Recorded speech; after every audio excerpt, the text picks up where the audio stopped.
Pero muy bienvenidos mis queridos telepensantes.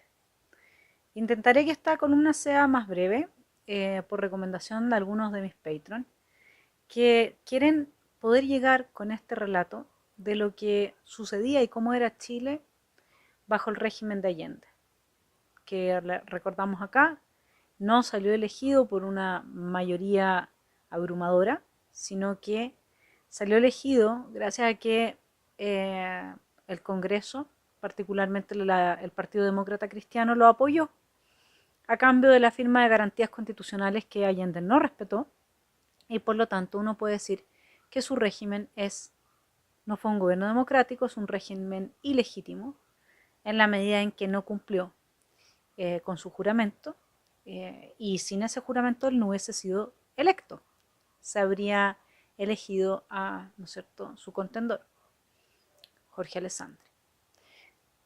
El capítulo o la columna pasada, nosotros hablamos del primer tiempo, desde el juramento de Allende, todo lo que fue el año 70-71.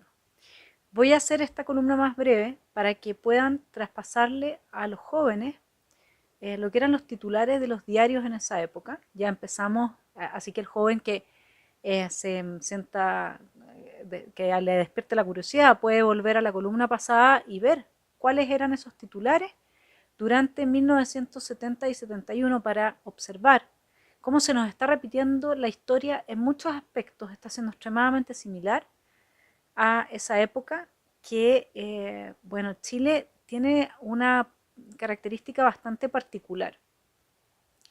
Les quiero contar desde mi perspectiva. A diferencia de Argentina o de Venezuela, normalmente los descalabros en Chile se producen de una forma mucho más rápida. De ahí que el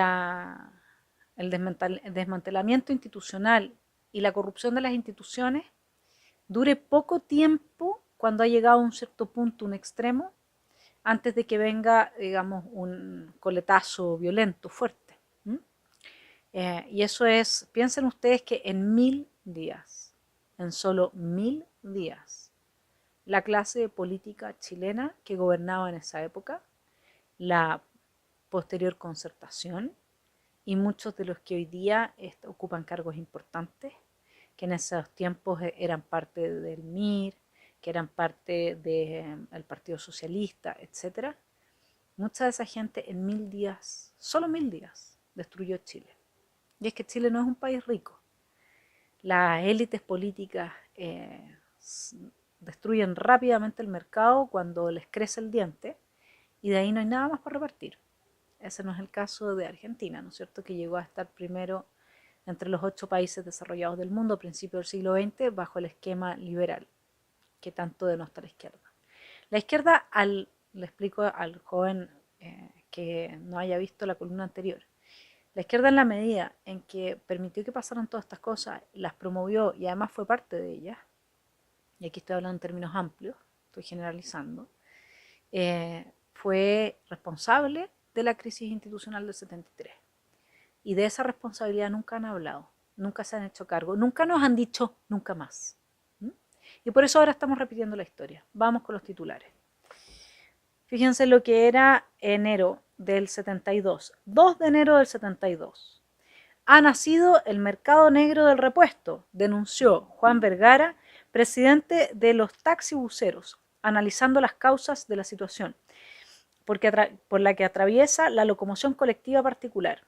Se hallan en pana el 30% de los microbuses de Santiago, el 20% de los taxibuses y el 25% de los taxis. No habían repuesto. Entonces la gente no podía trabajar, porque ¿cómo te movilizas? ¿Sí? O sea, empecemos a darnos cuenta al nivel al que llegó Chile.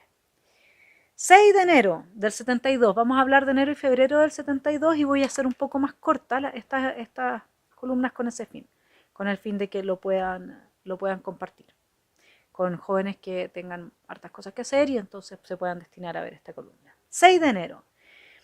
Aquí la cita. Mañana nombraré de nuevo, porque bueno, el 6 de enero aprobado la acusación constitucional contra el ministro del Interior, José Toá. Y miren lo que dice Allende frente a esa acusación, que obviamente que lo saca del cargo, ¿no es cierto? Dice, mañana nombraré de nuevo, no en la cartera del Interior, pero en otra, que es más importante, ministro de Estado, mi compañero y amigo José Toá. O sea, si se lo sacaban de Interior, después lo metió a Defensa, ¿no? Declaró el presidente Allende desde el Palacio de la Moneda frente a una muchedumbre, que durante el día había tratado de presionar al Parlamento para que no acusaran al ministro del Interior. Creo que a Cubillos le pasó algo parecido, o a la ministra de la Mujer, no me acuerdo. Los manifestantes gritaban, el próximo desfile lo haremos con fusiles. El primer mandatario continuó, no habrá una guerra fratricida, porque el gobierno y el pueblo lo impedirán.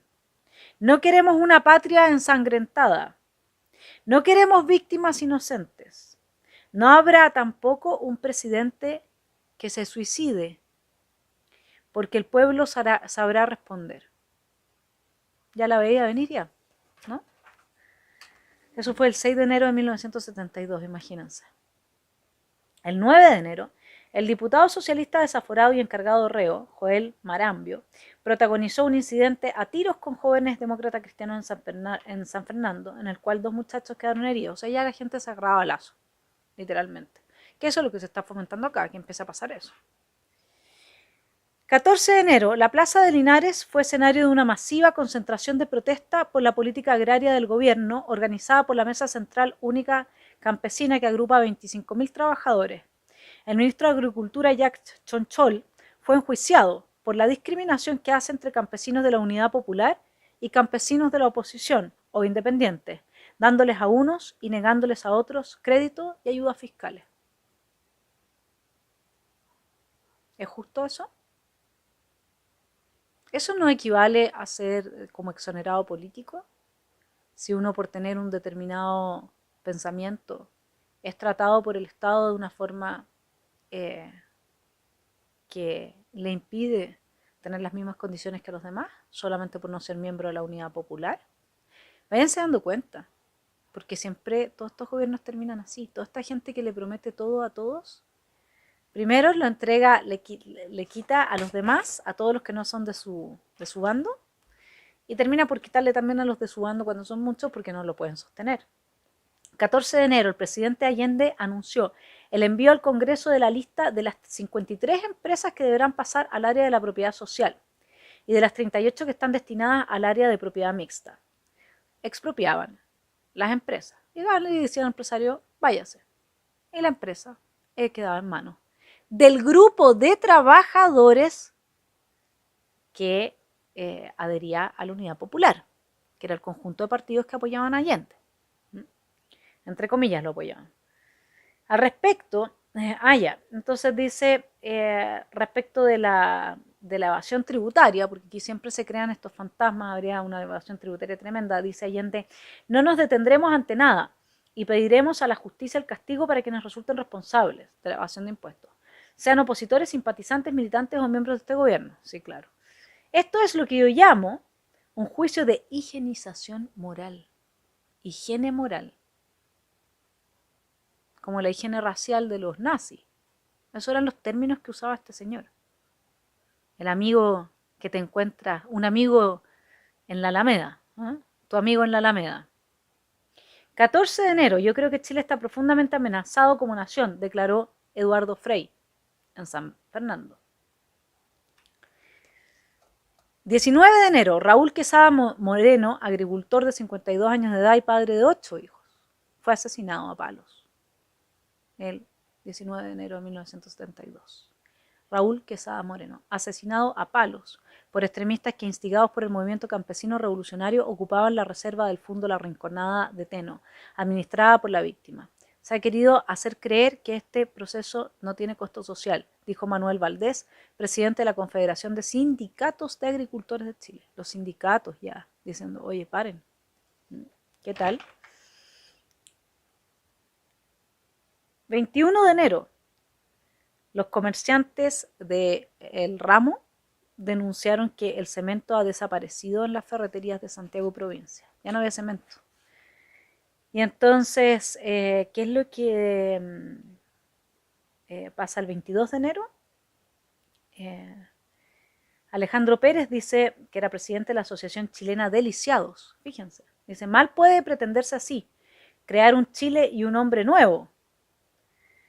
Eso lo dijo luego de comunicar a la prensa que las sillas de rueda con mecanismos de propulsión fueron declaradas artículos suntuarios por el gobierno. El gobierno de la UP declaró las sillas de ruedas artículos suntuarios. ¿Saben lo que eso significa?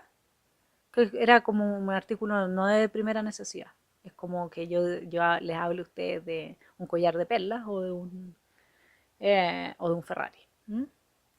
24 de enero, el presidente del Senado, Patricio Elwin, al rechazar las recientes imputaciones del presidente de la República, citó al propio Salvador Allende cuando, ocupando la presidencia de la Cámara Alta, dijo el 21 de marzo de 1968, cita a Allende diciendo esto: una de las características esenciales del Estado de Derecho que impera entre nosotros consiste en que cada uno de sus poderes constitucionales, ejecutivo, legislativo y judicial, ejerce sus facultades dentro de la órbita que le ha sido fijada. Socavar ese cimiento, aunque sea con apreciaciones sin fundamento alguno, abre perspectivas de consecuencias políticas difíciles de medir. O sea que Allende estaba perfectamente consciente que violar sistemáticamente la Constitución le iba a traer consecuencias políticas, en sus palabras, difíciles de medir.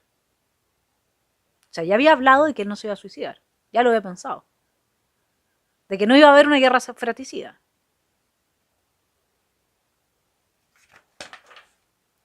El 28 de enero, el director de Dirinco, Patricio Palma, anunció que la próxima semana subirán los precios de la leche de 28 a 30%, del pan 50% en una semana. O sea, si ustedes compraban pan en 500 pesos el kilo, en una semana ya costaba lucas. ¿Saben lo que eso significa? Y de los automóviles, de las firmas financieras que se dedicaban al sorteo de esos vehículos y que se encuentran intervenidas. Anunció también que la carne será entregada a las juntas de abastecimientos y precios. Estas eran juntas que después acaparaban todo y todos los bienes que se producían y ellos mismos lo transaban en el mercado negro. No se lo entregaban a la gente. Ellos lo venden a precio más alto en el mercado negro. Ese fue el gobierno de la UP. Le quitaba a usted lo que usted producía, bajo la excusa de entregárselo a la gente, se lo entregaba a la JAP y después la JAP, en vez de entregarlo, lo acaparaba para venderlo en el mercado negro. Ya habían 350 JAP en enero de 1972. El 28 de enero llegó finalmente al Senado la nómina de extranjeros ingresados a Chile. Miren, presten atención. Extranjeros ingresados a Chile. Qué raro, no se parece en nada en lo que hemos vivido el último tiempo. Estos extranjeros ingresados a Chile después del 4 de septiembre de 1970 y provenientes del área socialista, que fuera solicitada en varias oportunidades al Ministerio del Interior. La lista contiene 21.086 nombres. Forma un legajo de 25 centímetros de espesor. Cuba ocupa el primer lugar en el envío de ciudadanos a Chile con 1.178 cubanos. ¿Qué tal? 31 de enero. Así empezó a deteriorarse la situación para que todos los que hoy día viven súper tranquilos, bueno, ahora los que tienen casa en Pucón fregaron, porque allá se puede meter a Ucán Wilcamán, ¿no es cierto? Y ya amenazó que la cuestión va ahora a la zona lacustre y que los dueños de todo lo que son las instalaciones turísticas tienen que aceptar nomás. ¿Qué tal? Es que ¿saben qué es lo que pasa? Se lo digo también a los jóvenes, nosotros tenemos que, los únicos que podemos cambiar esto somos cada uno de nosotros. Y al que esté sentado que piense que no, que a su casa no va a llegar, no, si total yo tengo campo en La Serena, va a llegar, no se preocupe. 31 de enero, un intento de secuestro luego de la toma de la empresa pesquera Harling, actualmente intervenida por el gobierno, denunció al gerente general de la firma, Otto Schrumbom, quien al llegar a su trabajo fue combinado por un grupo de obreros a que entregara la empresa definitivamente, así como el auto y la camioneta que posee. El 2 de febrero del 72, el gobierno tiene que sacarse el guante blanco y ponerse los guantes de boxeo, declara el diputado socialista Mario Palestro, refiriéndose al documento emitido por el Partido de Izquierda Radical. Luego rubricó: es necesario hacer una revolución con toda la barba y no el reformismo que quieren algunos. Lo que pasa es que el Partido Socialista fue mucho más extremo que el Partido Comunista en esta época y le acerruchó al piso a Allende en un camino un poco más paulatino para llegar a la misma dictadura del hambre que tiene actualmente Cuba y Norcorea. Por eso Allende es más bueno que los demás, porque él quería llegar al mismo punto, pero en lugar de hacerlo con una revolución que dura, digamos, ¿no es cierto?, no sé, pues 6 meses, lo quería hacer en 3, 4 años. Es súper buena onda, ¿sí? Febrero, 2 de febrero, 70 individuos encabezados por elementos del movimiento izquierda revolucionario de la Universidad de Concepción se apoderaron de los predios Santana y San Alfredo, de Lautaro. Las propiedades tienen 20 y 10 hectáreas de riego. Lo que pasa es que se decía que las propiedades eran gigantescas y entonces había que entregárselas a los campesinos porque no eran productivas. Esto es lo mismo que se dijo en Rusia. Y acá resulta que se trata de propiedades de 20 y 10 hectáreas de riego básicas, que no tienen problemas laborales ni están contemplados con los planes de expropiación de la Corporación de Reforma Agraria, la CORA. Entonces lo que les quiero decir, mis queridos telepensantes, a quien no lo sepa o no haya vivido la época, es que siempre la expropiación de la propiedad puede tener una justificación, pero cuando se hace bajo estas condiciones, en que más encima, o sea, le expropiaban a usted el campo y le daban como unos papeles así, ¿ah? Que valían un bono, qué sé yo, tantos escudos, y de qué vale todo eso si al final con la inflación que había y más encima no tenía nada que ver con una tasación de mercado, si esta gente no entendía nada, eso ni le interesaba. 4 de febrero comenzó a notarse un creciente desabastecimiento de productos farmacéuticos. Miren, no decía de rueda, ahora en productos farmacéuticos no hay insulina. En la época habían 100.000 diabéticos en el país, anticoagulantes que se emplean en las operaciones de envergadura, tela adhesiva, algodón, gasa, agua oxigenada, etc. No hay nomás, en Chile no había. Estos son productos importados, esto no es porque, como dice la gente de izquierda, los maléficos empresarios hayan querido acapararlo todo y por eso el mercado sucumbió, no porque Allende hiciera las brutalidades más grandes. No, estos son productos extranjeros, las silla de ruedas también. Lo que pasa es que empezó a subir los aranceles para cobrar impuestos para poder sostener las farras. 4 de febrero, los dirigentes del Departamento Sindical de Pobladores y Femenino del Partido Demócrata Cristiano calificaron de fraude el bono compensatorio de 120 escudos mensuales anunciado por el ministro de Economía Pedro Buscovic. A juicio de los denunciantes, este bono limosna de nada sirve frente a la violenta ola de alzas que experimenta el país. Pronosticaron también que el desborde inflacionario se agudizará a medida que el gobierno siga fabricando billetes. En 1971 se emitieron 10.000 millones de escudos sin respaldo. En 1972, según los proyectos de presupuesto y reajuste, se emitirán 13.000 millones de escudos sin respaldo. Concluyen los demócratas cristianos diciendo: el pueblo ha aprendido en carne propia que estas emisiones no solo son alzas, sino también desabastecimiento, colas y especulaciones. Entonces, cuando le piden al Estado de Chile endeudarse para sostener un gasto insostenible, y cuando quieren tirarle el guante a la independencia del Banco Central, lo que quieren es eso, es tener poder de emisión, y con eso generan inflación, son ciclos inflacionarios que empobrecían muchísimo a la gente.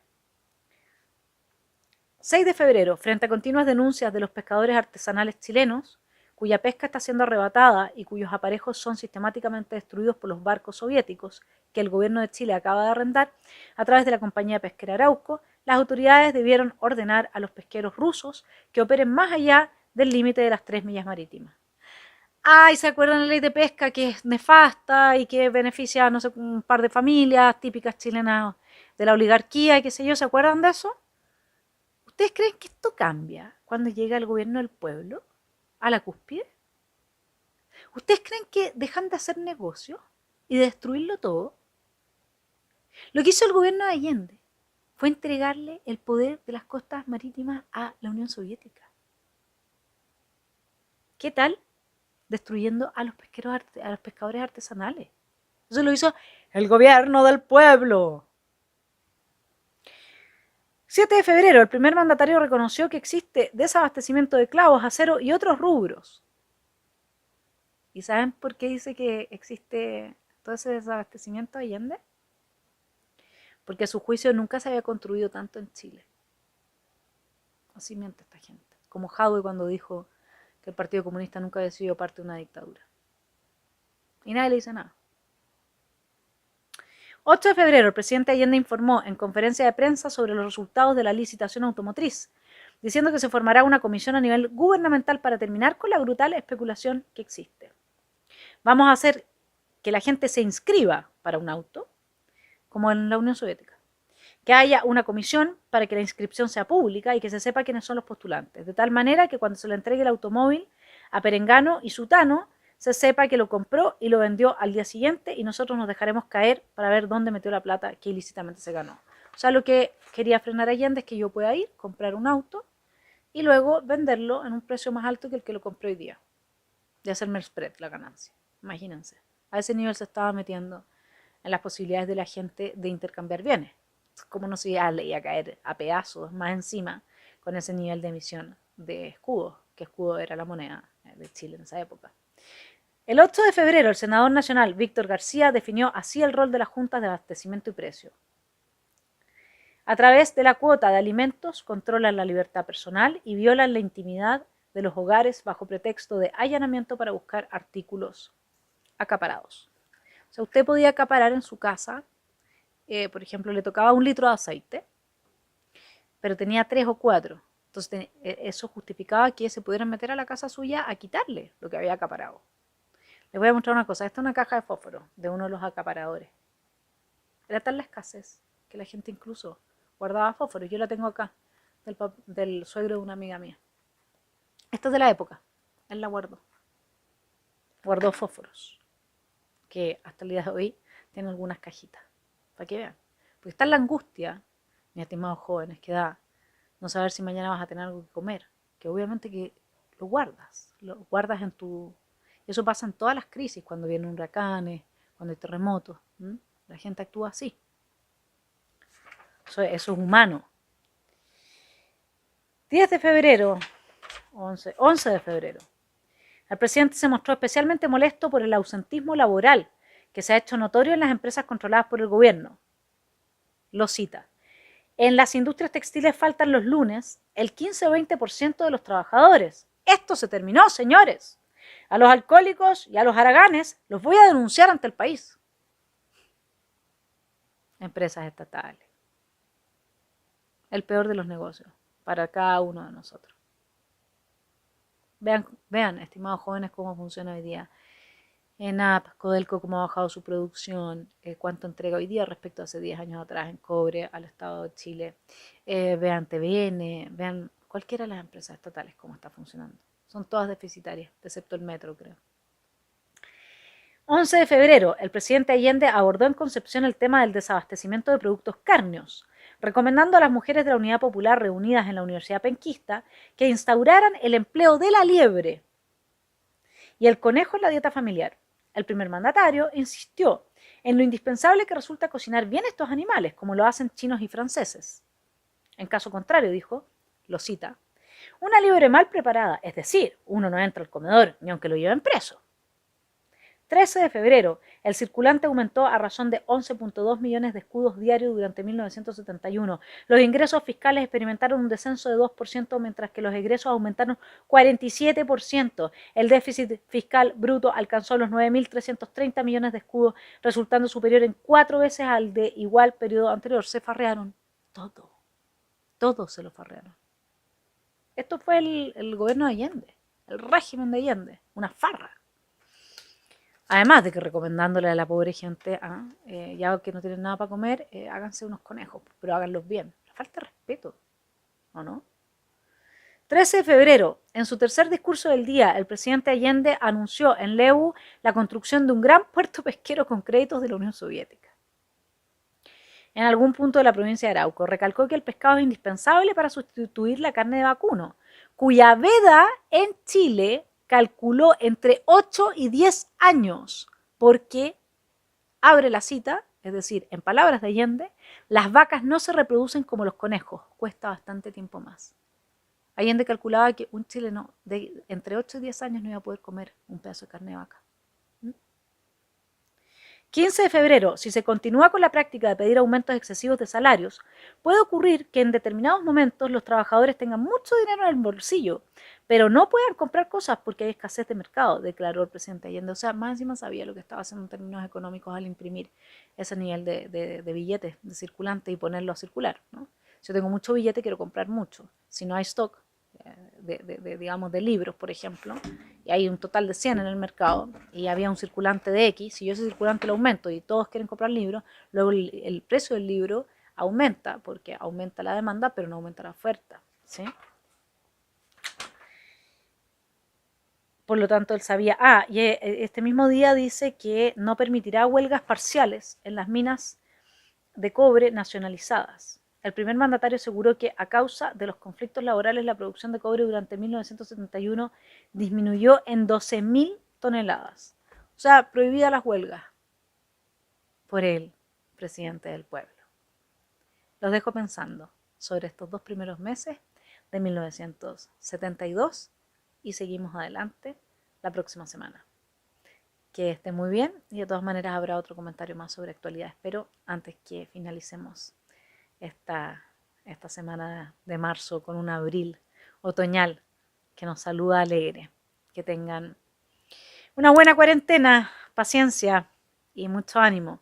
Y gracias a mis patrons, gracias a todos los que se han inscrito. Muchas, muchas gracias. Ha sido emocionante ver la respuesta de muchos de ustedes. Que estén muy bien.